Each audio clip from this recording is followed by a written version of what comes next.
ಮೈಸೂರಿನಲ್ಲಿ ವಿವಾದಿತ ಸ್ಥಳದಲ್ಲಿ ಅರೇಬಿಕ್ ಶಾಲೆ ತೆರೆಯುವಂತಹ ವಿಚಾರ. ಈಗ ಮೈಸೂರು ಡಿಸಿ ಅದನ್ನು ತೆರಿಬೇಕು ಅಂತಕ್ಕಂಥ ಆದೇಶವನ್ನು ಕೊಟ್ಟಿದ್ದಾರೆ. ಈ ಆದೇಶಕ್ಕೆ ಕ್ಯಾತ್ಮಾರ್ನಹಳ್ಳಿ ಗ್ರಾಮಸ್ಥರು ತೀವ್ರ ವಿರೋಧ ವ್ಯಕ್ತಪಡಿಸ್ತಾ ಇದ್ದಾರೆ.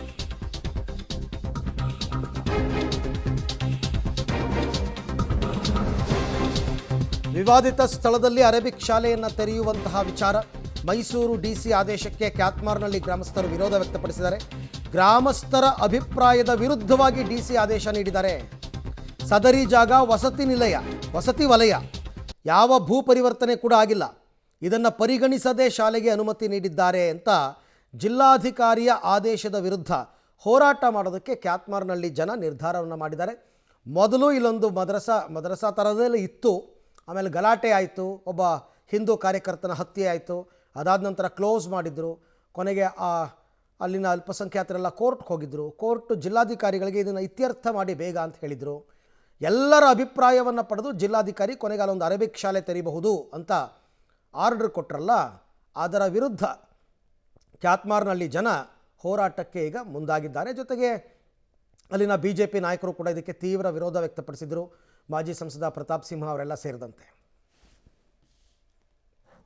ಆಡಳಿತ ವಿವಾದ ಉಂಟಾದ್ದರಿಂದ ಸದರಿ ಸ್ಥಳಕ್ಕೆ ಬೀಗ ಮುದ್ರೆಯನ್ನು ಹಾಕಿ ವಿವಾದವನ್ನು ತಾತ್ಕಾಲಿಕವಾಗಿ ಶಾಂತಗೊಳಿಸಿತ್ತು. ಅಂದಿನಿಂದ ಇಂದಿನವರೆಗೆ ಈ ಭಾಗದಲ್ಲಿ ಯಾವುದೇ ರೀತಿಯ ಕೋಮುಗಲಭೆ ಆಗಲಿ ಇನ್ನಿತರ ಯಾವುದೇ ರೀತಿಯ ಅಹಿತಕರ ಘಟನೆಗಳು ನಡೆದಿರಲಿಲ್ಲ.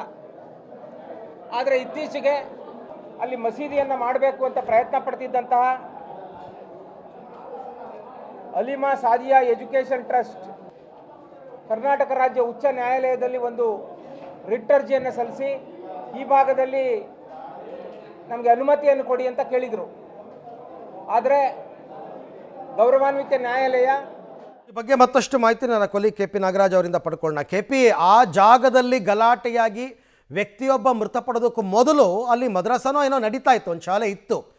ಈಗ ಅದನ್ನು ಓಪನ್ ಮಾಡೋದಕ್ಕೆ ಕ್ಯಾತ್ಮಾರ್ನಹಳ್ಳಿ ಜನ ಇಷ್ಟೊಂದು ವಿರೋಧ ವ್ಯಕ್ತಪಡಿಸ್ತಾ ಇರೋದು ಯಾಕೆ? ಇವರಿಗೆ ಏನಾದರೂ ಸಪೋರ್ಟಿವ್ ಆಗಿ ಯಾವುದಾದ್ರೂ ಸಂಘಟನೆಗಳು ಆ ಥರ ಏನಾದರೂ ಇದೆಯಾ, ಹೇಗೆ ಅಂತ?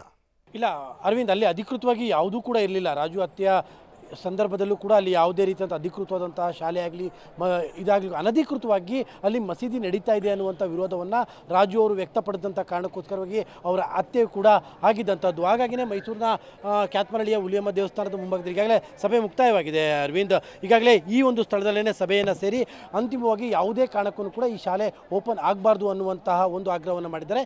ಈಗ ಅದರ ವಕೀಲರಾಗಿರುವಂತಹ ಭಾಸ್ಕರ್ ಅವರಿಗೆ ನಮ್ಮ ಜೊತೆಲಿದ್ದಾರೆ. ಸರ್, ಈಗ DC ಅವರಂತೂ ಆರ್ಡರ್ ಮಾಡಿದ್ದಾರೆ. ಈಗ ಮುಂದಿನ ಸ್ಟೆಪ್ ಏನಿದೆ? ಸರ್, ಒಂದು ಸಾರ್ವಜನಿಕವಾಗಿ ಶಾಂತಿಯನ್ನು ಕಾಪಾಡಬೇಕು ಅನ್ನೋದಾದರೆ, ಕೋಮು ಸೌಹಾರ್ದತೆಯನ್ನು ಕಾಪಾಡಬೇಕಂದ್ರೆ ಮಾನ್ಯ ಜಿಲ್ಲಾಧಿಕಾರಿಗಳಿಗೆ ಮುಖ್ಯವಾಗಿ ಬೇಕಾಗಿರುವಂಥದ್ದು ಪೊಲೀಸ್ ಕಮಿಷನರವರ ವರದಿ. ಗೌರವಾನ್ವಿತ ಪೊಲೀಸ್ ಕಮಿಷನರವರು ವರದಿಯನ್ನು ಕೊಟ್ಟಿದ್ದಾರೆ. ಸದರಿ ಪ್ರದೇಶ ಏನು ವಿವಾದಿತ ಕಟ್ಟಡ ಏನಿದೆ, ಈ ಪ್ರದೇಶ ಅತ್ಯಂತ ಕೋಮು ಸೂಕ್ಷ್ಮತೆಯಿಂದ ಸೌಹಾರ್ದತೆಯಿಂದ ಇದ್ದಂಥ ಪ್ರದೇಶ, ಅತ್ಯಂತ ಕೋಮು ಸೂಕ್ಷ್ಮತೆಯುಳ್ಳ ಸೂಕ್ಷ್ಮ ಪ್ರದೇಶ ಆಗಿರೋದ್ರಿಂದ ಸದರಿ ಪ್ರದೇಶದಲ್ಲಿ ಮತ್ತೊಮ್ಮೆ ಆ ಸ್ಥಳದಲ್ಲಿ ಮಸೀದಿಯನ್ನಾಗಲಿ ಶಾಲೆಯನ್ನಾಗಲಿ ಅಥವಾ ಪ್ರಾರ್ಥನಾ ಮಂದಿರವಾಗಲಿ ಕಟ್ಟೋದಕ್ಕೆ ಅನುಮತಿ ಕೊಟ್ಟರೆ ಸಮಸ್ಯೆ ಆಗ್ತದೆ, ಇದಕ್ಕೆ ಸಾರ್ವಜನಿಕ ಕೋಮು ಸೌಹಾರ್ದತೆಗೆ ಧಕ್ಕೆ ಉಂಟಾಗ್ತದೆ ಅಂಥೇಳಿ ಯಥಾಸ್ಥಿತಿಯನ್ನು ಕಾಪಾಡಿ ಅಂಥೇಳಿ ಕಮಿಷನರವರು ವರದಿಯನ್ನು ಕೊಟ್ಟಿದ್ದಾರೆ, ಪೊಲೀಸ್ ಕಮಿಷನರವರು. ಆದರೆ ಮಾನ್ಯ ಜಿಲ್ಲಾಧಿಕಾರಿಗಳು ಪೊಲೀಸ್ ಕಮಿಷನರವರ ವರದಿಯನ್ನು ವಿರೋಧಿಸಿ ಅದನ್ನು ಧಿಕ್ಕರಿಸಿ ಸದರಿ ಸ್ಥಳದಲ್ಲಿ ಅರೇಬಿಕ್ ಶಾಲೆಯನ್ನು ಮಾಡಲಿಕ್ಕೆ ಅನುಮತಿಯನ್ನು ಕೊಟ್ಟಿದ್ದಾರೆ. ಅದಕ್ಕೆ ಈ ದಿನ ಕ್ಯಾತ್ಮಾರ್ನಹಳ್ಳಿಯ ಸಾವಿರಾರು ಜನ ಸಭೆಯನ್ನು ಸೇರಿ ಈ ಒಂದು ಏನು ಆ ವಿವಾದಿತ ಸ್ಥಳದಲ್ಲಿ ಅನುಮತಿಯನ್ನು ಕೊಟ್ಟಿದ್ದಾರೆ, ದಯಮಾಡಿ ಅದನ್ನು ವಿತ್ಡ್ರಾ ಮಾಡಬೇಕು ಅಂತೇಳಿ ಮಾನ್ಯ ಮುಖ್ಯಮಂತ್ರಿಗಳಿಗೆ, ಗೃಹ ಸಚಿವರಿಗೆ ಮತ್ತು ಜಿಲ್ಲಾ ಉಸ್ತುವಾರಿ ಸಚಿವರಿಗೆ ಈ ಸಂದರ್ಭದಲ್ಲಿ ಮನವಿಯನ್ನು ಮಾಡಿಕೊಟ್ಟಿದ್ದಾರೆ. ಮತ್ತು ಜಿಲ್ಲಾಧಿಕಾರಿಗಳ ಆದೇಶ ಕಾನೂನುಬಾಹಿರವಾಗಿದೆ. ಇದು ಯಾವುದೇ ಕೂಡ ಕಮಿಷನರ ವರದಿಗೆ ವಿರುದ್ಧವಾಗಿರೋದ್ರಿಂದ, ಸಾರ್ವಜನಿಕ ಶಾಂತಿಯನ್ನು ಕಾಪಾಡಬೇಕಾದ ಕರ್ತವ್ಯ ಜಿಲ್ಲಾಡಳಿತವಾಗಿರೋದ್ರಿಂದ ಮಾನ್ಯ ಮುಖ್ಯಮಂತ್ರಿಗಳು ಈ ಕೂಡಲೇ ಈ ಒಂದು ವಿಷಯಕ್ಕೆ ಆಸಕ್ತಿಯನ್ನು ವಹಿಸಿ ತುರ್ತು ನಿಗಾ ವಹಿಸಿ ಜಿಲ್ಲಾಧಿಕಾರಿಗಳು ಕೊಟ್ಟಿರುವಂಥ ಆದೇಶವನ್ನು ಕ್ಯಾನ್ಸಲ್ ಮಾಡಬೇಕು ಅಂತೇಳಿ ಇಡೀ ಸಭೆ ಒತ್ತಾಯವನ್ನು ಮಾಡಿದೆ. ಕೋರ್ಟ್ಗೆ ಹೋಗ್ತೀರಾ ಸರ್? ಈಗ ಇದಕ್ಕೆ ಸಂಬಂಧಪಟ್ಟಂತೆ ಜಿಲ್ಲಾಡಳಿತಕ್ಕೆ ಮನವಿಯನ್ನು ಕೊಟ್ಟಿದ್ದೇವೆ. ಜಿಲ್ಲಾಡಳಿತ ಮುಖ್ಯಮಂತ್ರಿಗಳು ಇದಕ್ಕೆ ಸಂಬಂಧಪಟ್ಟ ಕಾನೂನು ಕ್ರಮವನ್ನು ತೆಗೆದುಕೊಂಡು ಜಿಲ್ಲಾಧಿಕಾರಿಗಳ ಆದೇಶವನ್ನು ರದ್ದುಪಡಿಸ್ತೇವೆ. ಇದ್ದರೆ ಕಾನೂನಾತ್ಮಕ ಹೋರಾಟವನ್ನು ಹುಲಿಯಮ್ಮ ದೇವಸ್ಥಾನ ಟ್ರಸ್ಟು ಮುಂದುವರಿಸ್ತದೆ ಅಂತೇಳಿ ಈ ಸಂದರ್ಭದಲ್ಲಿ ಹೇಳಲಿಕ್ಕೆ ಇಷ್ಟ. ಅಂದರೆ ಈಗ ಆರಂಭದಲ್ಲಿ ಸರ್ಕಾರಕ್ಕೆ ಮತ್ತು ಡಿ ಸಿಗಳಿಗೆ ಮನವಿ ಮಾಡುವಂಥದ್ದು, ತದನಂತರದಲ್ಲಿ ಕಾನೂನು ಹೋರಾಟ ಮಾಡೋದಕ್ಕೂ ಕೂಡ ಸ್ಥಳೀಯರು ಮುಂದಾಗಿರುವಂಥದ್ದು. ಯಾಕೆಂದರೆ ಅರವಿಂದ್, ಕಮಿಷನರ್ ಸ್ಪಷ್ಟವಾದಂತಹ ಒಂದು ತಮ್ಮ ನಿಲುವನ್ನು ಹೇಳಿದ್ದಾರೆ.